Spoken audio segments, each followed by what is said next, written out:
Thanks for tuning in and welcome to this week's review of The Invisible starring Justin Chatwin. Okay, discussion. Poems we heard in last class. I didn't get Nick Powell's poem. It doesn't even rhyme. What's your problem, man? It didn't have to rhyme. Can I say something? I wrote the poem. Whatever, it sucked. Is this a game? You think this is funny? Hello! Can anybody hear me?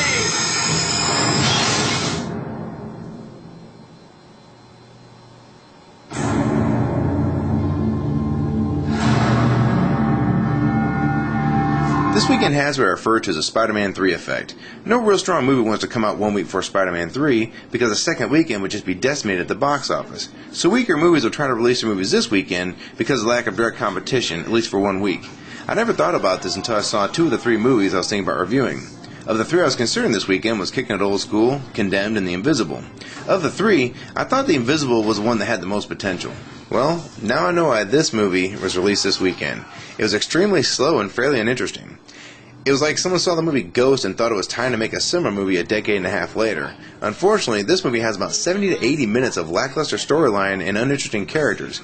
Once the main character gets beaten up and left for dead, the movie goes into a tailspin and never really recovers. The casting is not great, but it's not horrible either. At least the kids do look like kids and not 35-year-old actors pretending to be kids. I think that 2 weeks after seeing this movie, you're going to struggle to remember any of it. There's nothing that really stays with you, and there may only be a couple memorable scenes in the movie. The acting, pretty much the same as the casting, nothing special, but I don't know if it's their fault. I think the script and the execution of the script is the weakest part of the film. The biggest flaw is that the initial hook of the movie, it just slows down to a halt and sits there for almost an hour with nothing really gripping you or pulling you one way or another. It has nothing that grabs you and makes you care deeply one way or the other. It tries to pull some emotion out of you, but by the time the ending rolls around, I was just thinking about the $10 of mine that just joined the realm of the invisible. The ending of the film really tried hard, and for me, it just didn't work.